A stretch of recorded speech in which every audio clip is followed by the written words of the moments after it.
Kisah Nabi Muhammad Sallallahu Alaihi Wasallam. Kisah As-Sabiqunal Awwalun yang dijamin masuk surga.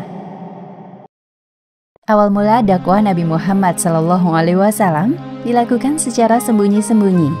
Golongan yang pertama masuk Islam terdiri dari orang-orang terdekat Nabi, di antaranya Khadijah, Ali bin Abi Thalib, Zaid bin Haritsah, dan Abu Bakar, serta menyusul kemudian beberapa orang lainnya. Mereka semua dikenal dengan sebutan As-Sabiqunal Awwalun. Nabi Muhammad Sallallahu Alaihi Wasallam sangat menantikan turunnya wahyu kedua. Berbeda dengan wahyu pertama yang mengabarkan tentang kerasulan beliau. Melalui wahyu kedua ini, yaitu surat Al-Muddatsir ayat 1 hingga 7, Allah Subhanahu wa Ta'ala memerintahkan Nabi Muhammad SAW untuk memberikan peringatan dan menyebarkan agama Islam kepada umatnya. Setelah wahyu turun, seketika itu pula ketenangan hadir dalam hati Rasulullah. Beliau sadar betul bahwa Allah Subhanahu wa Ta'ala sangat menyayangi dan mengasihinya. Mengingat dahulu Rasulullah seorang yatim piatu, lalu diasuh oleh kakeknya, kemudian pamannya dalam perlindungan yang sangat baik tanpa kekurangan kasih sayang. Beliau juga diberi oleh Allah Subhanahu wa Ta'ala seorang istri yang kaya dan solihah seperti Khadijah binti Khuwailid yang setia dan selalu menenteramkan jiwanya.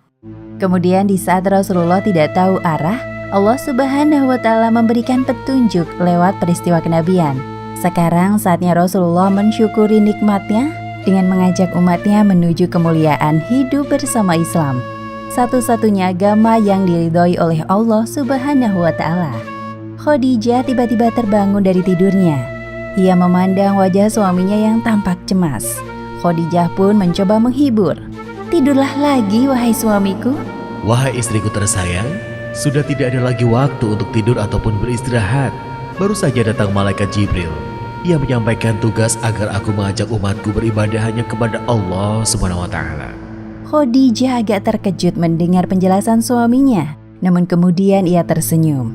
"Sekarang apalagi yang kau khawatirkan, wahai suamiku? Bukankah hal ini yang engkau nantikan?" Memang benar, tapi tiba-tiba aku teringat oleh perkataan paman Maroko. Aku takut kaumku membenciku. Lantas siapakah yang mau mendengarkanku? Siapa yang mau aku ajak untuk masuk Islam? "Akulah orangnya. Aku berjanji akan selalu mendampingi engkau, suka maupun duka." Benarkah itu?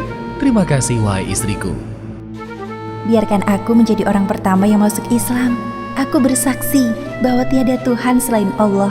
Muhammad adalah utusan Allah."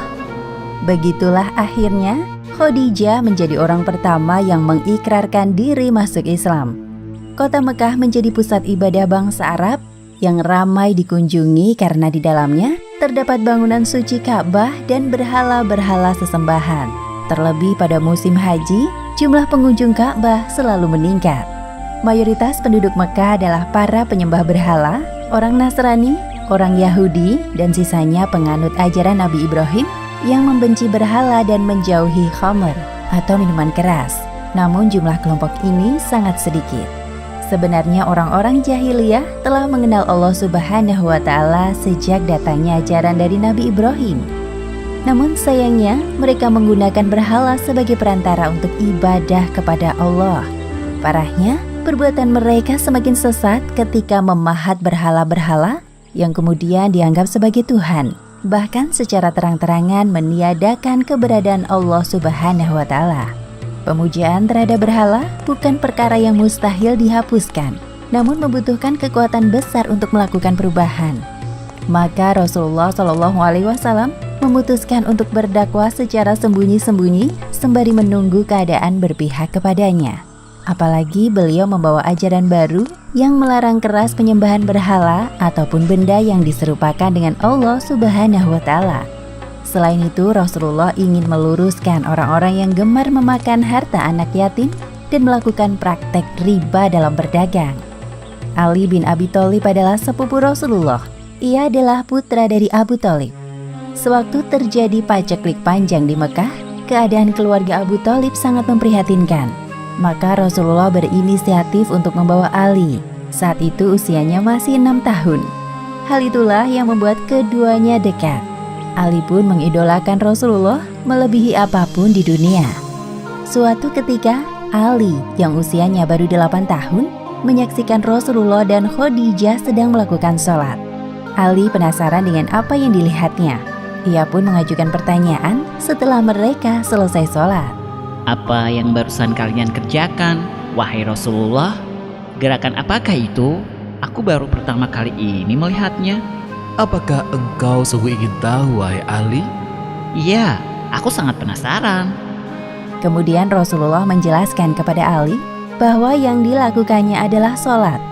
Wahai Ali, sebagai umat Islam wajib bagi kita untuk melakukan sholat. Sholat merupakan ibadah pertama yang diajarkan oleh Allah SWT kepadaku. Tugasku sekarang untuk mengajak umatku sholat menyembah kepada Allah SWT. Lalu, apa yang kalian baca saat sholat tadi? Yang engkau dengar tadi adalah lantunan ayat-ayat Al-Quran. Sungguh, ayat-ayat Al-Quran itu sangat indah dan mendamaikan hatiku. Rasulullah melihat ketertarikan Ali pada ayat-ayat Al-Quran. Kemudian beliau mengajak sepupunya itu untuk masuk Islam. Wahai Ali, maukah engkau masuk Islam bersamaku? Serta meninggalkan sesembahan yang tidak berguna seperti Lata dan Uzza.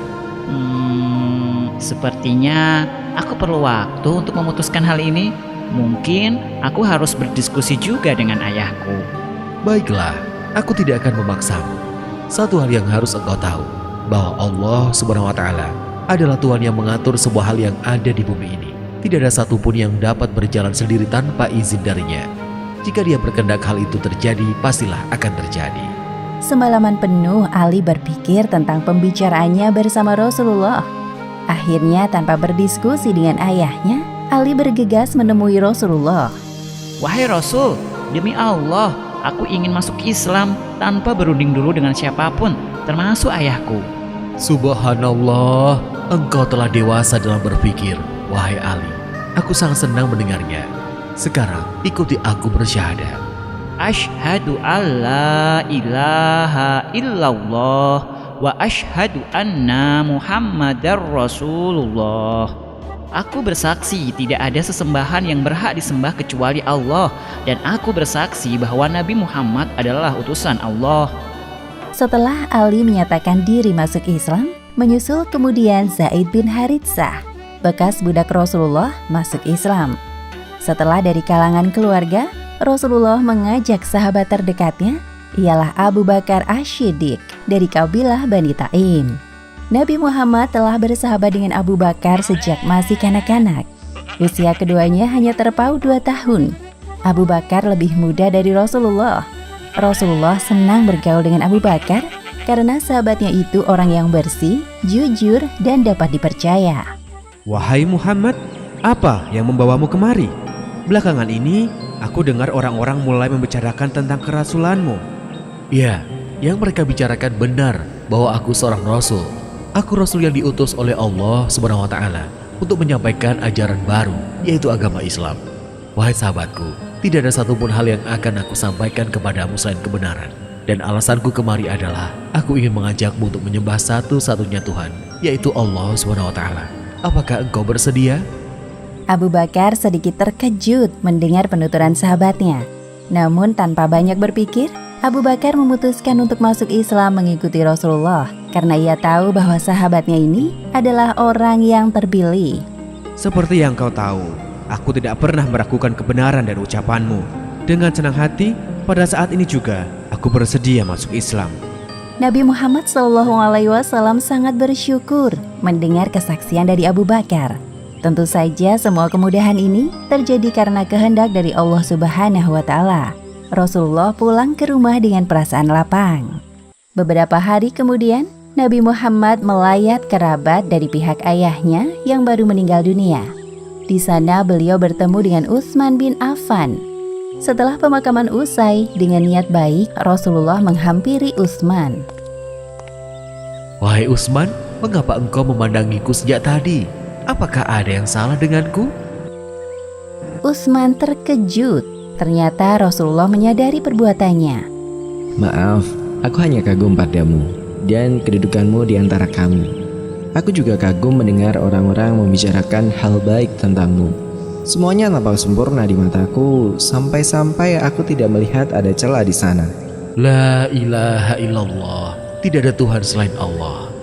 Kemudian Rasulullah membacakan ayat Al-Quran, surat Az-Zariyat ayat 22 hingga 23. Dan di langit terdapat sebab-sebab rezekimu, dan terdapat pula apa yang dijanjikan kepadamu. Maka demi Tuhan langit dan bumi, sesungguhnya yang dijanjikan itu adalah benar-benar akan terjadi, seperti perkataan yang kamu ucapkan. Utsman tertegun dan hatinya bergetar mendengar ayat Al-Quran yang dibaca Rasulullah.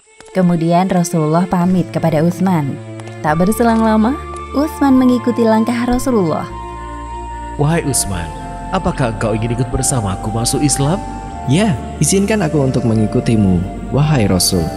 Asyhadu alla ilaha illallah wa asyhadu anna Muhammadar Rasulullah. Aku bersaksi tidak ada sesembahan yang berhak disembah kecuali Allah. Dan aku bersaksi bahwa Nabi Muhammad adalah utusan Allah. Setelah Utsman bin Affan masuk Islam, Abu Bakar mengajak beberapa orang yang dikenalnya untuk masuk Islam. Mereka adalah Zubair bin Awam, Abdurrahman bin Auf, Sa'ad bin Abi Waqqas, dan Tolhah bin Ubaidillah. Kemudian Rasulullah juga mengajak beberapa orang untuk masuk Islam, seperti putri-putri beliau, bekas budak Bilal bin Robah, sahabat Al-Arqam bin Abil Arqam, Ubaidah bin Al-Harits, Abdullah bin Mas'ud, dan beberapa lainnya. Mereka semua terkenal dengan sebutan As-Sabiqunal Awwalun. As-Sabiqun artinya orang yang mendahului, sedangkan Awwalun artinya orang yang pertama. Maka As-Sabiqunal Awwalun artinya adalah orang-orang yang pertama masuk Islam mendahului yang lainnya. Bahkan Allah Subhanahu wa Ta'ala meninggikan derajat mereka sebagaimana yang disebutkan dalam Al-Quran surat At-Taubah ayat 100. Orang-orang yang terdahulu lagi yang pertama masuk Islam di antara orang-orang Muhajirin dan Ansor, dan orang-orang yang mengikuti mereka dengan baik.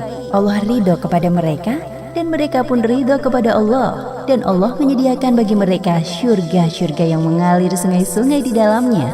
Mereka kekal di dalamnya selama-lamanya. Itulah kemenangan yang besar. Selama kurang lebih 3 tahun, Rasulullah mengajarkan Islam kepada para pengikutnya secara sembunyi-sembunyi di tempat yang aman. Bahkan ketika melaksanakan sholat, Rasulullah dan para sahabat pergi ke tempat terpencil agar tidak terlihat oleh umatnya yang belum beriman. Awalnya tidak ada yang peduli dengan apa yang dilakukan Rasulullah, tetapi lama-kelamaan muncul perasaan khawatir dalam diri orang-orang Quraisy karena mereka melihat pengikut Rasulullah semakin bertambah. Di sisi lain, kaum muslimin telah mengumpulkan kekuatan untuk menegakkan agama Islam di bumi Mekah. Demikianlah sepenggal kisah tentang As-Sabiqunal Awwalun. Hikmah yang dapat kita ambil dari kisah ini diantaranya: pertama, jangan mengkhawatirkan penilaian orang lain. Fokus saja pada penilaian Allah Subhanahu wa Ta'ala, karena itulah yang terpenting dengan balasan surga. Kedua, hendaknya kita bersyukur atas kemudahan beribadah di zaman sekarang. Jika dibandingkan dengan Rasulullah dan para sahabat yang harus bersembunyi-sembunyi dalam beribadah kepada Allah Subhanahu wa Ta'ala agar tidak diserang musuh Islam. Wallahu a'lam bishawab.